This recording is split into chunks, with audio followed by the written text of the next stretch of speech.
You've tuned into Bellingham Podcast Media Tech for the week of March 1st, 2016. Leap year, everybody. On today's episode, Chris Powell talks about the state of tech in 2016, as well as talking a little about what he carries every day on his person on technology. I talk a little bit about the Nintendo 3DS as a fitness tracker that nobody ever thinks about. And together we talk a little bit about home automation and ideas of how you can connect your home to have it be a little bit smarter, but not like a Cylon that's going to take over the world. That and more next on BPM Tech.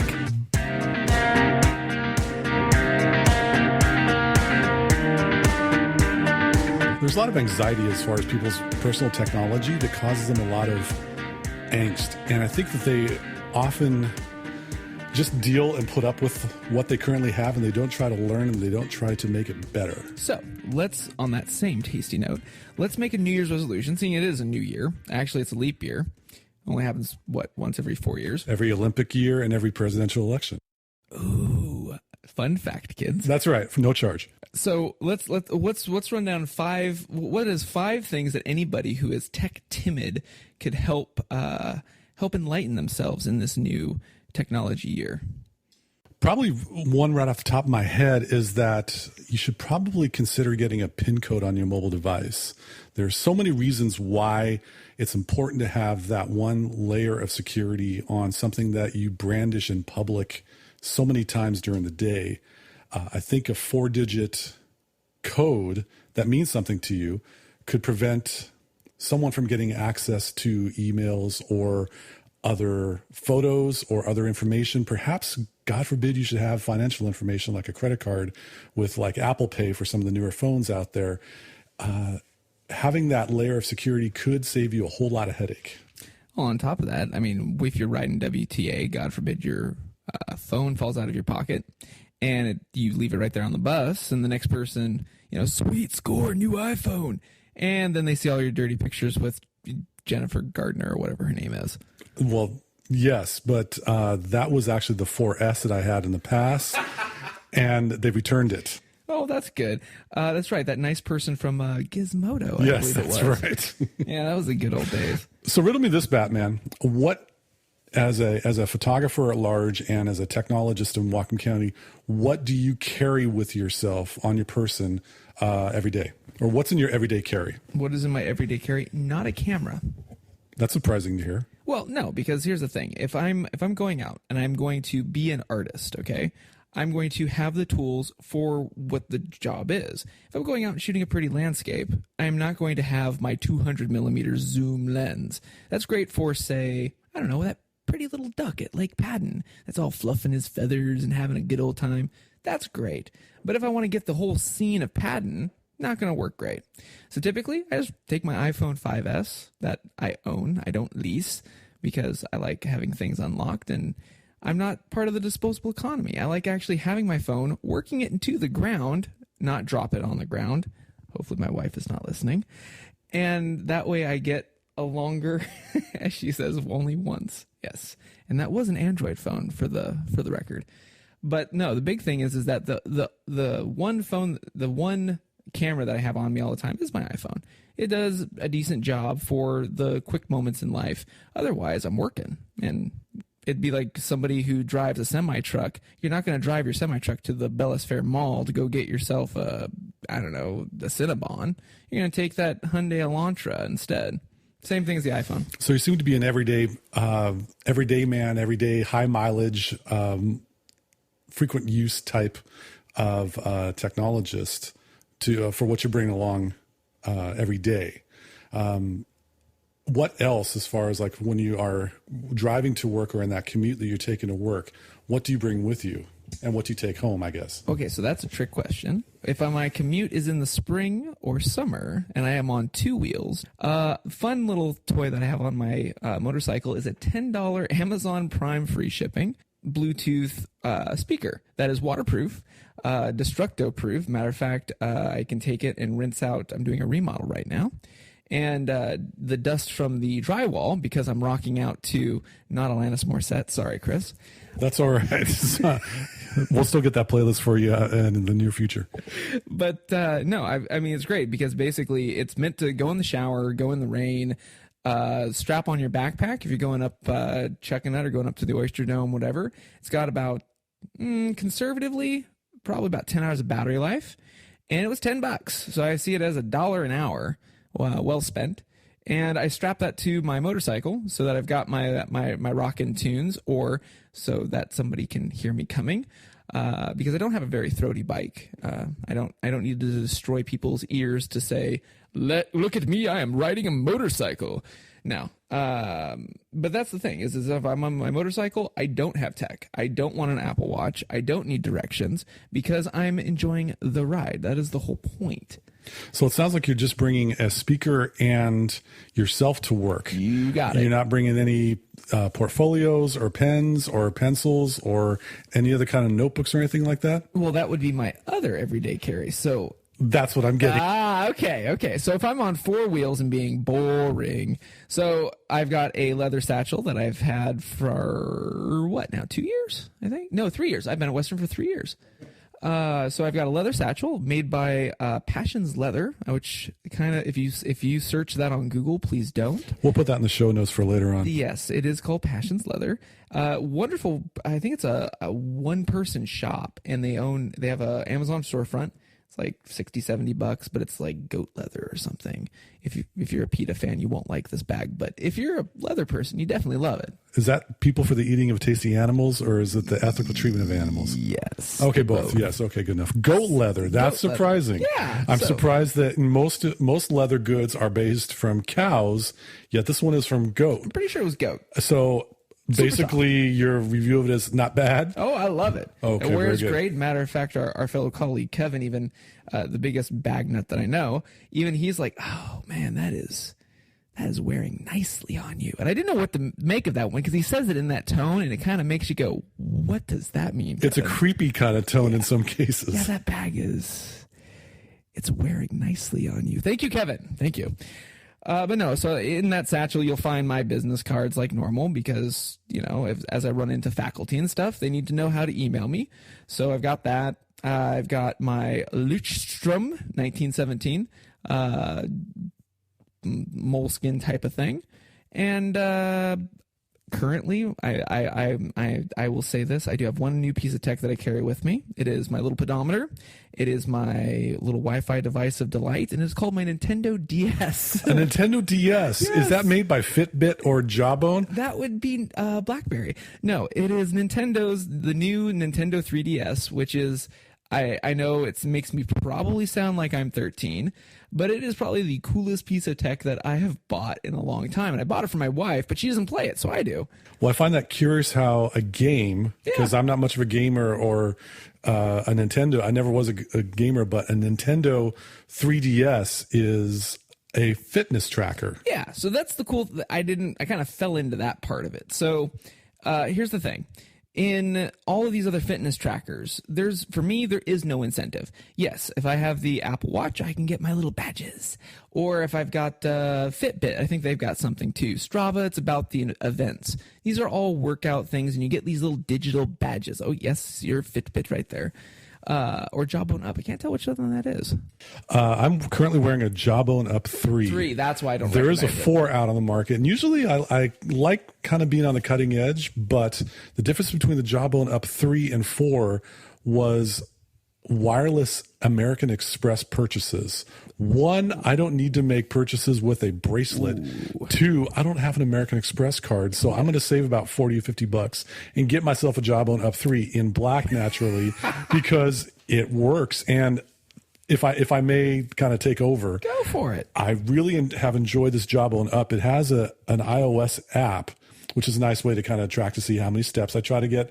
Once I reach 10,000 steps, which is a preset goal that I have for myself, my wrist vibrates, which is a wonderful, somewhat disconcerting feeling, but it makes me go, what's going on? Oh, I hit 10,000 steps. That's cool. Yay me. The other thing that I really enjoy about this is it's smart alarm. So I can program this to go off at my alarm time, designated alarm time, 6:45 a.m., and my wife can sleep peacefully knowing that my wrist is vibrating me awake not the NPR newscast or the radio station that would disturb her slumber. Bonus points. What Jawbone Up 3 failed to recognize is that its biggest selling point for its tagline, marriage saver. Like I said, bonus. That's points. right. That's right. So you got your DS3? Yeah, no, they call it, they don't have numbers. They kind of take the page out of Apple where it's the new Nintendo 3DS.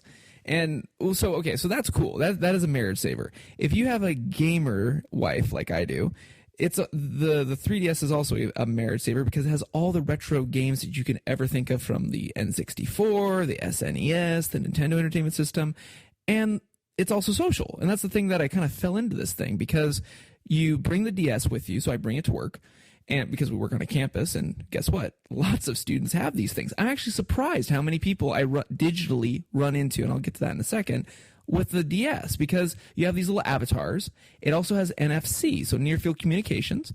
So as you get close to somebody who has a DS that's on, all these devices, or iPads or phones and stuff, are always on. So is the DS.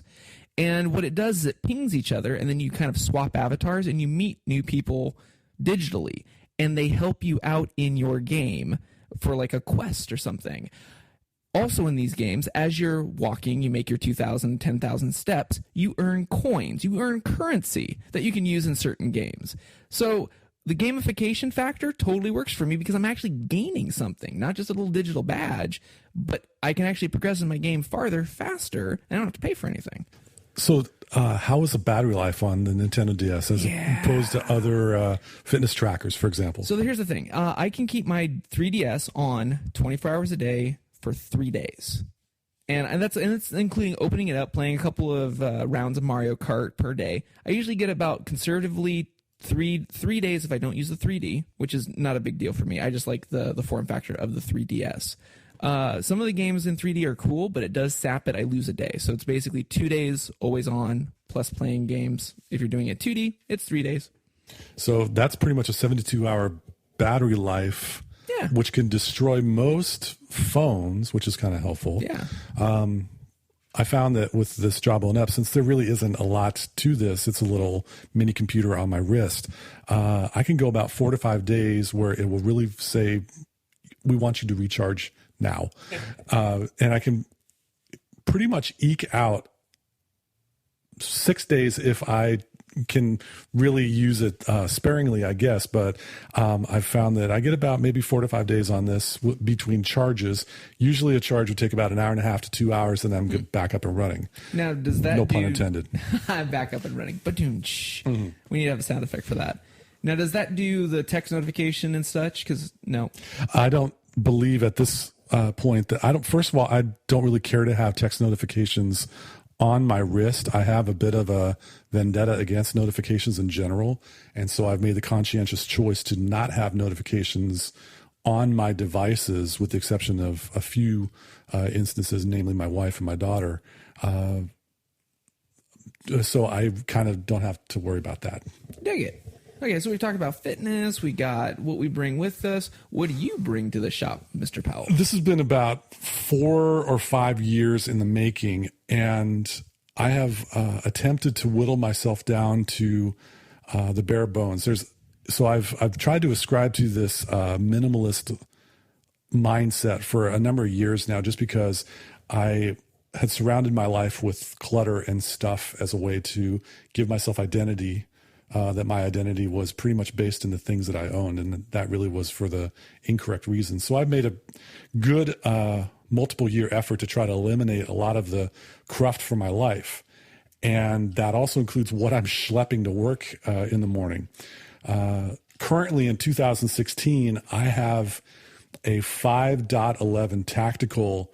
I ascribe to Urban Tactical gear because it's black, it's very durable. So I kind of flip back and forth between 5.11 tactical. It's a sling pack. They call it a mobile operations salt bag, MOAB 10. Moab 10. We'll put that in the show notes for later. It's a nice sling pack, and or I have what's called a bailout bag, or a BOB, and it's what a number of law enforcement and or armed forces people use. It's got the clips, Velcro clips for the ammunition on the side and a small container. I have pretty much my iPhone that I take with me wherever I go. I have a Jawbone era Bluetooth earpiece, which is my personal soundtrack during the day. I have a small notebook just in case I need to jot something down in analog form. Usually they're field notes or a small Moleskine or a ecosystem kind of knockoff of Moleskine, but it has the detachable pages, which is kind of nice. Ecosystem's made in America. It is made in America, and I like their detachable page feature. I have a Western Digital 2 terabyte external drive that I usually transport back and forth just in case I got to bring some files from desktop to home. And I have a thing for pens, and I've had some Lamy Safari pens. I've had some of various kinds, but I've kind of gotten into Retro 51 Tornado pens. Ooh, I don't know this one. It's a company that they have a wide variety of pens, very good quality. I just happened to stumble across them on a couple pen blogs and have given them a try, and they write wonderfully. They're about a 3/4 size of a typical pen, which helps with the minimalist kit because you don't need to have a huge Horkin pen to carry around. But I've just found it to be the right grip for my sausage fingers. And it writes rather well for a left-hander. The ink does not smear as I'm dragging the meat of my hand across the page, which I have always contended with growing up in school. I'd always have a graphite hand being left-handed. So usually that, and I have a small iPod Nano that with some earphones that I use to take with me to the gym. Rocking the Nano. In case I need to listen to some hard rock music outside of work, I'll plug in that and just lose myself for a mental break. But for the most part, it's very light. I have a portfolio at work, and I really don't like carrying a lot just because I like being fairly mobile. Yeah, I dig that. It's the same reason why I stay the way that I am. I mean, we work in technology day after day. The last thing I want to do is tote it around or bring it home. That's the thing. With people and their careers and their jobs, how many of us bring our work home with us, or we live our career in our personal lives? What do you normally do when you get home? So, well, one, I kiss my wife. Second of all, I'm usually cooking, except right now I have no kitchen. So right now I'm barbecuing because I got a temporary kitchen. Or ordering a lot of pizza. I'm revisiting my graduate school years. But no, most of the time when I come home, I just want to relax and cuddle and Netflix. That's it. I hate social media. I which is ironic coming from me, largely because I'm a big advocate for it and I teach it and I teach the methodologies. But the big thing is that I don't monitor it. I mean, I have certain people on certain networks that I will talk to. However, the whole Facebook schmoozing and all this other jazz of, oh my God, look what I'm doing. I don't care what you're eating. I don't care what you're doing. I don't care if you went on a run. Okay. That is all personal stuff, and it shouldn't belong on the open web, in my opinion. Well, it sounds like you know social media, but it doesn't control your life, or it doesn't seem to be an addiction. It is not a bragger board. I don't care. If people care, they will call me. They'll text me. They will actually be on a social network that I do monitor and care about. And there are 15 friends that I actually care about. That's it. Beyond that, I don't care. Facebook, they make what, $100 a share? I'm not giving them any of my original content. Hashtag, yes, I am a photographer. I'm not going to give them part of my intellectual property so they can make $100 off me. Well, here's to going analog and not taking the work home with us and being in front of a screen all day. Exactly. I mean, when you get home, look at the sun. I mean, especially now, it's we live in Bellingham. We don't get the sun. We only get the sun for like 2 weeks in the summer. What I mean, in the morning, it's been nice. I actually wake up and there's sunlight, and when I leave work, there's sunlight. It is nice not to stagger around the bedroom looking for your gear and in a darkened morning before you head to work. That is so funny enough that you mentioned that. So my last tip for this new year is home automation. And I've dove into it. I dove into it early. I tried the Wink Hub.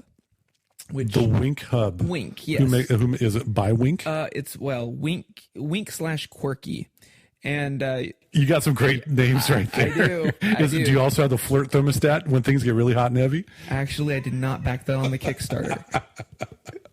So here's the thing. So I dove into it because I think of home automation it has been around for a long time. I remember like in the original film, like Hackers, like they had with Angelina Jolie in one of her first roles. Yes. I remember that. Yes. They were talking about how like things are going to talk to them. Their blinds are going to go up and down. Fast forward, we had a whole bunch of other like hacker style films, like, even Bill Gates even mentioned like the future is going to be about home automation. And here's the thing is that a lot of people made protocols. There was Zigbee and all these other protocols that are out there. We have Bluetooth and Wi-Fi and different versions of Wi-Fi and Bluetooth. And so these manufacturers of home automation made these hubs so that you can branch out and you can talk to your Zigbee stuff or you can talk to your Bluetooth stuff.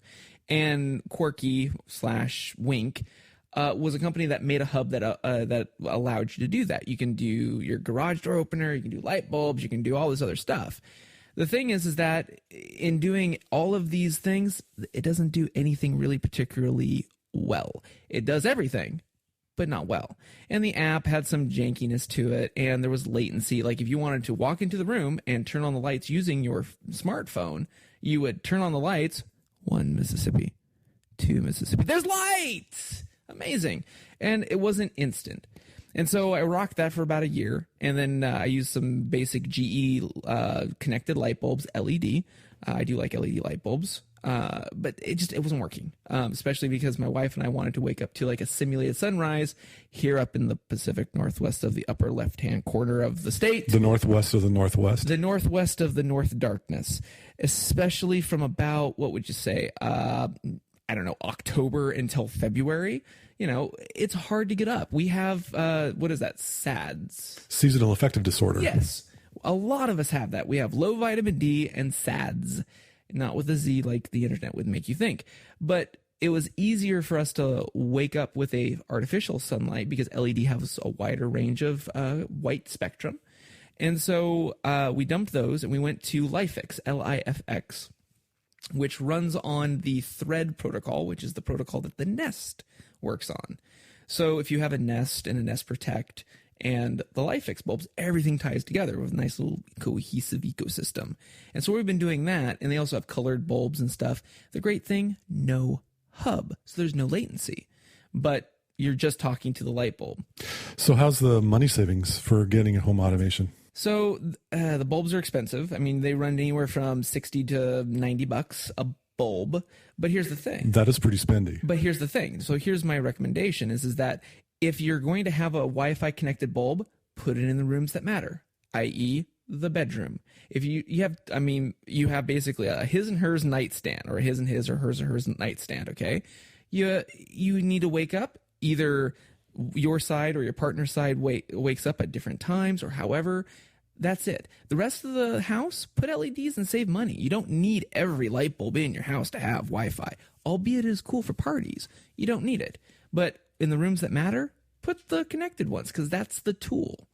Do you see things getting adopted more and more with home automations where prices can come down, where we can see some of this showing up in like Target or Walmart or other every person type stores? Yeah. So like right now, if you buy LIFX, it's either LIFX online, Amazon, and I think Best Buy now carries them, which is pretty cool. Quirky, I think that's a Home Depot brand now. And Iris is another system, very similar to the Quirky one. And I think it's at Lowe's. And you see a lot of this out there and a lot of it's becoming a lot more affordable. But the thing is that realistically, you only need a handful of automated things, and they're going to go in certain rooms. The garage door, it's nice to have if it's open or closed. Your August lock you may put on the front door. You don't have to have one necessarily on every door. One in the garage, one in your backyard, one to your butler's pantry, whatever. Same thing with light bulbs. If you think of it as what do you want to have connected, you're going to spend a couple $100. Everything else, just buy, twisty bulbs or LED bulbs that are dumb. So I've seen a couple ads from Comcast that talk about their connected home, and I was just wondering what you think as far as people. A lot of people do have Comcast television, phone, internet. Would home automation predicate them working with Comcast for helping this setup that you're describing? Short, no. So that's short and sweet. You do not, just like you do not have to have a contract for a phone. You should not have to have a contract for your home automation. If you want to use GE light bulbs, you should be able to use GE light bulbs. If you want to use LifeX, use LifeX. You should not have to use Comcast branded anything. You should not have to use Verizon branded anything. It's whatever you want. Fair enough. That works for me. So as we're wrapping up, as we approach our half-hour mark, I got 5 questions for you, okay. And they're rapid fire, and they're off the top of your head answers. No thinking about it. Just blurt them out. Ready? 42. Not quite. Question 1: favorite coffee shop in Bellingham? Go. Ooh, the Woods Coffee, actually, here in Barkley. Barkley Woods, and why? Because it's kind of my woods. It's everyone else's woods in Bellingham too. Have you been there on? It's like, oh no! It's like it's the routine, right? Like it's Saturday morning. The wife and I are doing the remodel. We go down to Barkley Woods. It's quickly become our woods. That's the only reason why. Sounds great. Question 2: favorite brewery in Bellingham? Go. Oh god, that's a hard one. You're talking about the beer or the atmosphere? Let's go with location. What microbrewery do you like? Good, because I had to have qualification. So. Archer's Ale House. Archer's Ale House in Fairhaven. Yes. Great answer. I've been there a number of times. I love Boundary. Do not get me wrong. I love the beer. I hate the atmosphere. It's always crowded, and I like Archer's because it's a little bit more subdued. For the city of subdued excitement. You got it. Or at least a burg next to the city of subdued excitement. Word. Question 3: favorite spot to watch a sunset in Bellingham? Go. Chuckanut. Got to be more specific. It's a 17-mile drive. Okay, well, somewhere between, I don't know, mile markers 10 and 17. Post-Cliff House, pre-Cliff House. Ooh, okay. Got to be specific now. Pre-Cliff House. Pre-Cliff House, yep. Chuckanut Drive. Very good. I like the islands. Favorite store in the Bellis Fair Mall? Go. There is one. Question 5. Best restaurant to get lunch? Go. In Bellingham. Okay. I would have to say Cafe Roomba. Cafe Roomba on State Street. Yeah, it's down from the campus. That's a Peruvian place, I believe. It's Peruvian. It's hardly ever packed, especially during lunchtime, which is my big thing. I like the more subdued atmosphere. The owners are great. It's bright and happy, and the food's awesome. Very good. That sounds like a great top 5.